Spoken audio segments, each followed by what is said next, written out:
Hi, Robin. This is Robin, everyone. Robin McBride from the McBride Sisters collection. She and her sister Andrea make amazing wine, and she's here to talk to us about her wine and about her story. So, welcome, Robin. Thank you so much for being here. Thank you. Thank you for having me. Yeah, we're super excited to celebrate National Rosé Day with you because we know you have Yes, several in your portfolio. So, we're I excited to do. talk about those. Yes, awesome.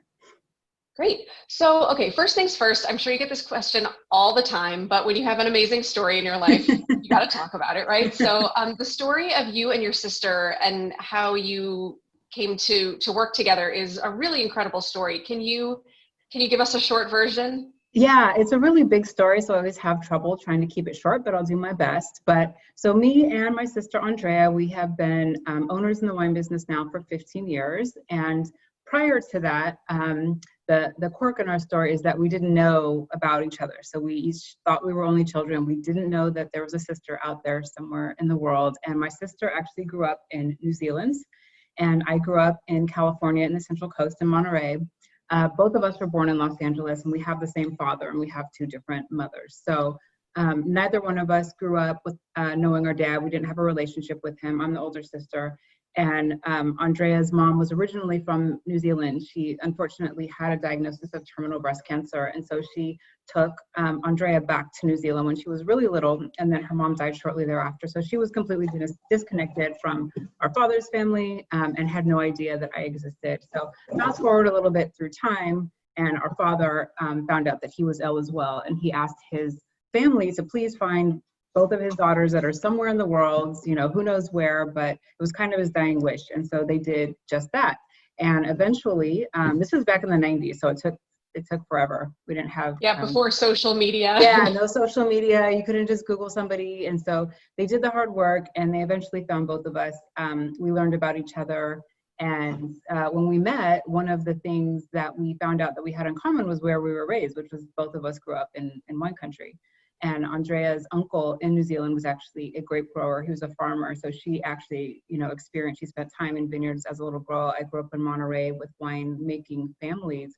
And so from the beginning, that was something that we just really bonded over.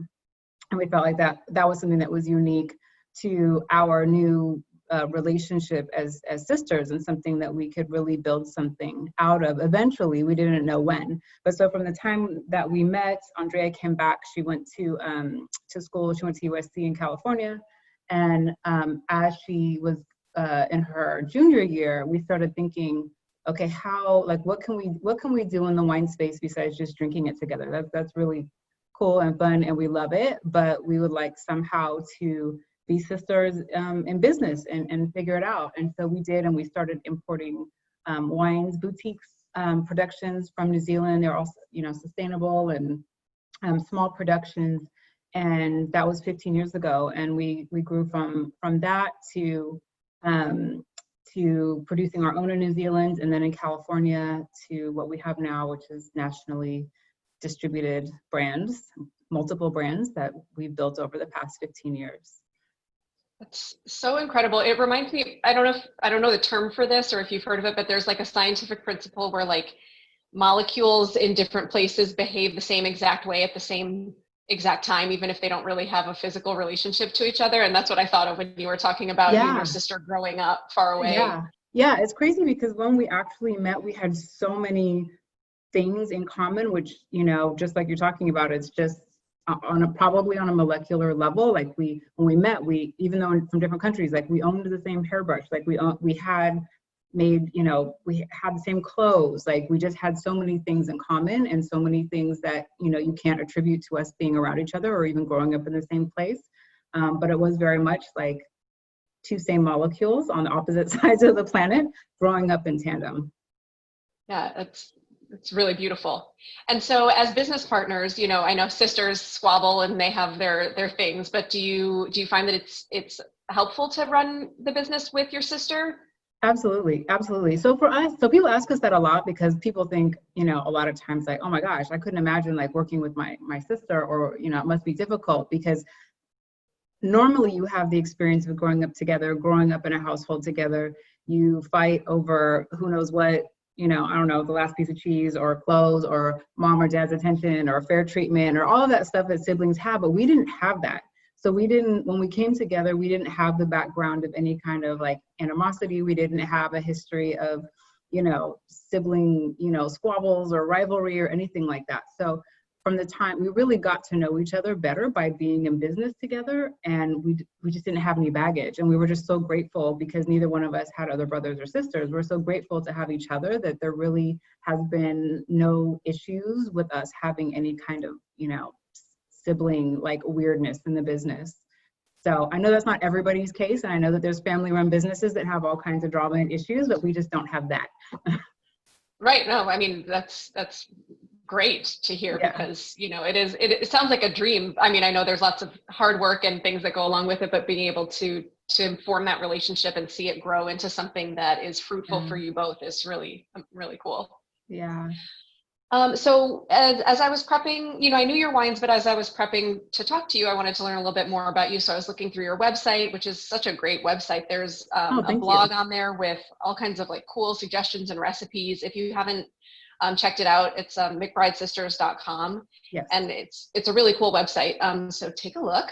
But it really seems like your intention is to kind of curate a vision for your customer's life, like how you want them to enjoy your wine, what you want them to read or watch while they're enjoying your wine. Can you talk a little bit about that vision and how you're making that happen? Yeah, so for us, and we think that has been a mistake that a lot of wine companies and companies that represent wineries have done, which is that wine is not isolated to what you're drinking in the glass. It's about the experience. And for Andre and I, wine is our life. We see how that is integrated into everything from, obviously food pairings and food and dining, but also, travel. It's also social. It's how you connect with people for us. And so all of the places that you connect, we believe that wine plays a part of that. And that goes to, as we know, how you first experience a wine will sort of determine your opinion of it, right? So it's what music you're listening to, who's around you, what the environment is, is it beautiful? So we're very aware that wine plays a greater part in culture and in lives than just assessing, what's in a glass. And so we try to put that forward in everything that we do on our social media. Like you said, we have recipes. We try to have out of the box kind of recipes too, where you can have, like, our current one is Friesling, like the Rosé, but it's Riesling. Ooh, fun. Pairings with, fast food with snack food, as well as gourmet foods, easy things that you can do at home, what music to listen to when you're drinking a particular wine, which wines are like certain celebrities. Because we believe that it's holistic, it's completely integrated, and we want to make sure that that's a part of how we're sharing our wines with our consumers. Yeah, that's something we've been talking about a little bit recently, is this, if we, on our Wine Wednesdays and kind of just in general, is the fact that the wine industry and the like establishment of sommeliers and all of this comes really from one place, which is like a white man's opinion. Very much. And they're telling us like what's good, how we should taste things, how we should rate things. And wine is so much more than just what's going in your mouth. It's about, like you said, the memories that you're curating, the what you're associating with it, how your palate has developed, if you're a man or a woman, like all of these things play into it. And I think that exploring that allows people to come to wine in a really much more individualized way, and that is accessible to so many more people. Exactly right. So you have, it looks like kind of 3 different facets of your collection. So you have the McBride Sisters collection, which was the first collection that you started off with. And then the Black Girl Magic Rosé, which I just love. And then there's the newest is the She Can hand wine. Right. So can you talk a little bit about those each quickly and like tell us what the goal is of each one? Yeah, of course. So McBride Sisters collection is the first full collection that we went to market with, which is 2 wines from New Zealand and 2 wines from the Central Coast of California. Obviously it has our name in it. This is kind of our, wine drinkers wine. This is very much like our Epicurean production. And so we're very focused on the places where the wine comes from, expressing those characteristics through our lens, of course, and just showcasing really beautifully made wines that pair well with anything. You can drink them by yourselves and they pair with your life. We then, a couple of years ago, we created the Black Girl Magic line of wines, and we actually created it during Essence Festival in New Orleans. And this was, so it's July 2018. And at that time, there was just a whole lot of Black Girl Magic going on in the world. Like there were so many amazing things going on. There was, Black women, athletes winning medals and awards and newly elected officials. And it was just like so much going on. So when we went to Essence Festival, which, is like a million Black women that just descend on New Orleans every year. I actually lived in New Orleans for about 8 years. And so you're familiar. Essence Fest, yes, we always knew an Essence Fest was in town because everybody, it just got much more, everybody got more fun. yeah. So it's an amazing experience in itself. And it's like, we're gonna make something to commemorate this like amazing time. And there's so much joy and so much pride and, a sense of accomplishment. So we're like, we're gonna bottle Black Girl Magic in a wine. And so we presented it on the opening night of Essence Festival to the mayor of New Orleans, which New Orleans had its newly elected Black woman as a mayor. So so we were like, this is just everything. So this is exactly what we're gonna do. So we made this beautiful off-dry Riesling, but we knew we loved it. We thought some people would love it, but we weren't quite prepared for the amount of people that would love it and be interested. And so we quickly had to make some more. And the following year, we added 2 more. So we added the dry rosé from California, and then also Black Girl Magic red blends.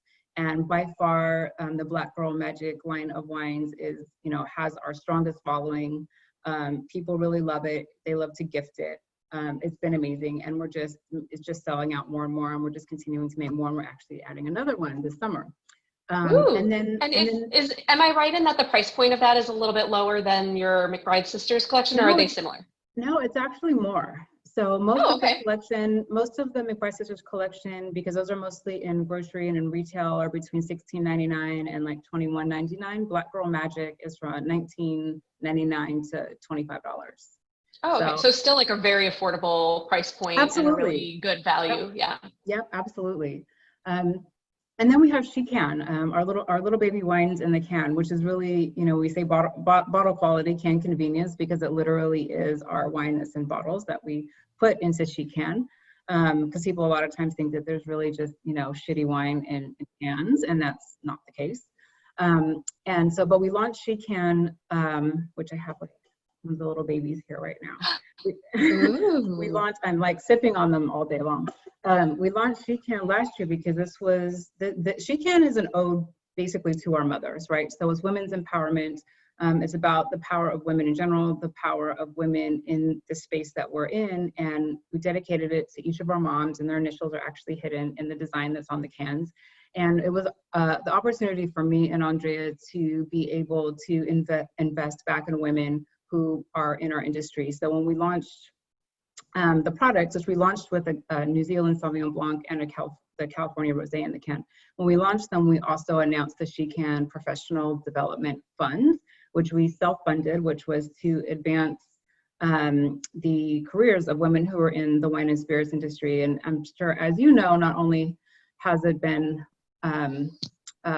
dominated by white men, but women have been becoming more of a part of the industry itself, but not as much in leadership positions and in ownership positions. And so we all know that you can really only affect change from the top. And so we wanted to try to help women who have invested their time and their careers into the industry, but can use, a little assistance to go through either mentorship coaching or continued education. We supported some MBA programs to help advance women's careers in the industry.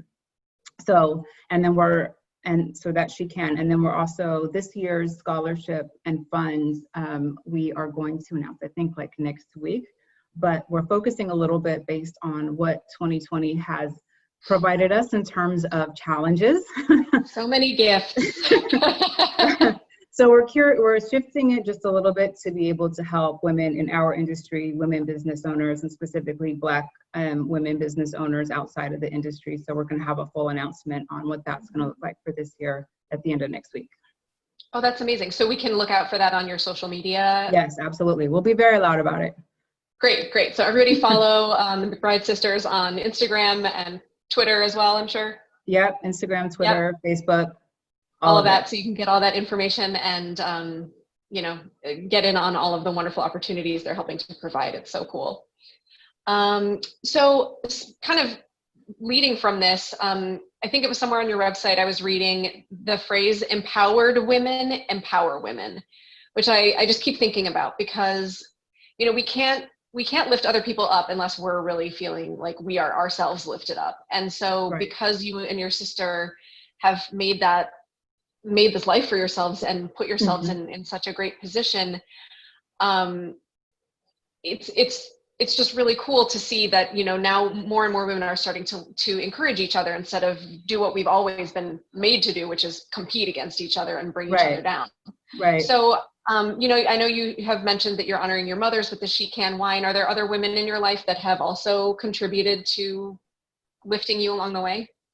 Well, yeah, definitely our mothers. And I think that we are inspired by women in business in general, particularly in our industry. And I think that we're inspired by each other. Andrea and I, like I said, we've really gotten to know each other through this process. And we were very sort of isolated, we felt, when we started in the business 15 years ago, which was not diverse at all.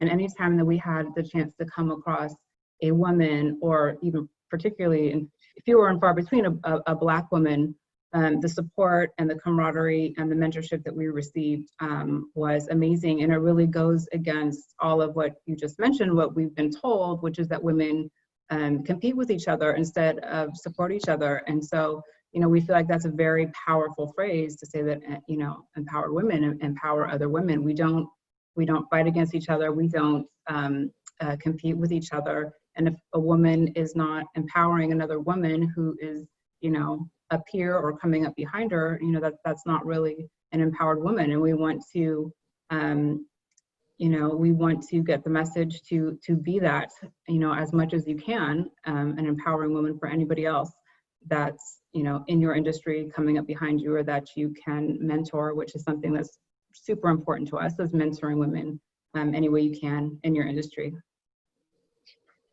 And so one last question, because I know you're super busy and I don't want to keep you too long, but I was watching an interview and I think it might have been Andrea who said the wine consumer has really changed in the last 10 years and you've been around, you know, for 15 years to see that happen. And so you as the McBride sisters are now in a position to lead the next generation of wine drinkers, which are millennial, Gen X, and multicultural women. And right. Rosé mentioned, like, that's what we really are seeing as well. And that's exactly the audience that we reach out to. Yes. We want to change the way that we're interacting with the wine industry by making it less jargony, you know, making the language more accessible. How are you finding ways to empower and encourage the newer generation of wine drinkers? Yeah, well, I think, you know, as we know, the wine industry historically has not been good at connecting with younger demographics. Absolutely has been, by and large, terrible at connecting with Black people and anybody, any other, you know, minority groups. And I think, you know, our mission started by doing our work with retailers, with wholesalers, because that's really, you know, is the barrier to the consumer, right? We know that women and Black people and others love wine, want access to it, want to learn about it, want to experience it, don't want to be pandered to in a degrading way, don't want to be constantly shoved, you know, really, you know, value wine that's not of great quality or that's only sweet. And so from a producer standpoint, we felt like we had, you know, our stance on kind of both sides. So we're advocating for the consumer base that we know is there and trying to gain allies on the retail front and on the distribution fronts to bring light to the fact that there is a younger generation and a demographic of people that's not who you've historically spoken to. I mean, really, the wine industry, not all that long ago, just figured out that women drink wine. Right. And that was a newsflash, and in the meantime, and it's all really about data and having access to data, which social media and online activity helps with. But, they really just said, oh, women drink wine too. But when you look at it, women make 80% of the wine purchases. So like, obviously women are drinking it, but that was kind of a newsflash not all that long ago. And now they're like, oh shit, Black people drink wine too, and so it's changing how wines are being made accessible to people who just want to explore and who just want to enjoy it. And there's been, our plea has been to don't, be, not just be an ally, but literally don't be a roadblock to getting, a better selection of wines to these people who you haven't recognized or haven't felt were worth the investment previously. And I think with, particularly social media and the data that comes from that, they have no choice. There's no choice but to acknowledge the power of these communities and to provide products that they're going to love. Yeah, and as I've been doing so much research to, meet with guests and bring people on to our happy hours to make sure that people can see the wide variety of faces and characters who are now playing and in a major way in this industry. It's been really fun for me to see how many different like celebrities are having their own wine lines. Yeah. And bottling things and presenting it in a way to a new audience that is like, no, this is for us, like this is for everybody. Yep. It's not just for the select 2 people, 2% of people who know the right words to use and who have the right palate.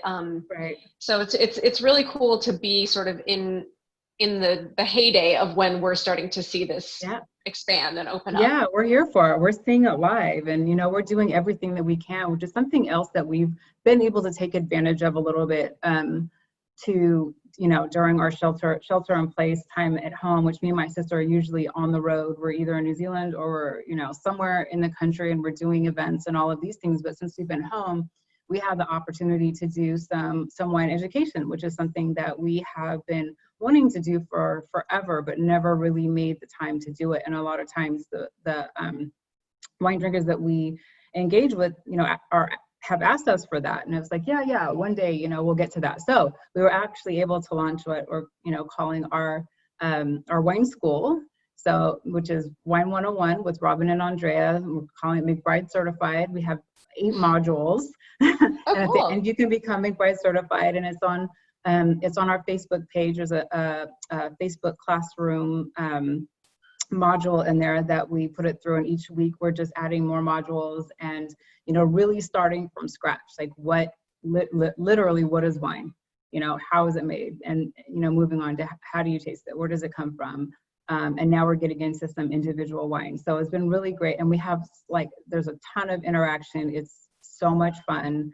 And people are really serious about it. We see people sharing pictures, as they're studying, and we're like, we didn't mean for it to be hard. We really meant for it to just be to guide people along. And so as we post each module, it stays up there for forever. So people can always go to it, and there's infographics and, ways to just make it light and fun, but to help people build their confidence in their own wine knowledge and wine experience, so they can, go off on their journey in whichever direction they choose, but they've got the basics to help them understand. And just even, talk to their waiter about wine, that's intimidating for people. So it's been a great experience. We're really happy that we're forced to sit down for a little while, but we've had the time to put that together, and we'll continue to do so for as long as we can. Oh, that's great. Yeah, it's been really fun, especially, as we've been doing our little wine gatherings every week too, to see how many people really show up and they really want the information, and people aren't afraid to ask any kind of question. And it's really been like a supportive, welcoming environment for people to learn and not feel afraid to ask something that they might be intimidated to ask about in a different circumstance. Yeah, so I love that people have really good questions too. Sometimes because we've been in it so long, we don't even think about it, but it'll be, something that's really basic but important. And it's we started doing modules where we're answering questions also, because there's so many great questions and things that we just fly by, but it's a critical piece of information and we just skipped past it. So there's definitely a hunger for the information and the education, and we're just thrilled to see so many people that are engaged and that want to be a part of it. We think it's amazing. Well, I think you're amazing, and I'm so happy that we've had the chance to talk. Is there anything else that you want to say or shout out before we end? I think really that's it, is to go find McBride Certified, our Wine 101. We have, we're selling bundles that are curated for all the different modules so that people can taste through the wines with us, which is really good to help understand, you know, when we're talking about how sparkling wine is made, to have the wines in hand. And yeah, just reach out to us, follow us on McBride Sisters on Instagram, on Twitter, on Facebook, and engage with us. And, you know, we're always looking to hear what people are looking for, you know, how they're engaging with wine, what they're loving, what they're seeing, what they hate, whatever it is. We just want to be those sisters that people feel that they can reach out to with questions or to share their wine experience. Well, awesome. I can't wait to get my hands on some She Can and hopefully head out to the beach at some point this summer. Yes, Very excited. yes, I know. Fingers crossed, knock on everything. It feels like it's soon, so. Yeah, I hope so. I hope so. Well, thank you so much, Robin, and please send Andrea our best, and looking forward to hopefully partnering more in the future with you guys. Yes, I think we're going to do some fun stuff. You guys have a ton of fun, and we want in on it, so. Yeah, we're here for it.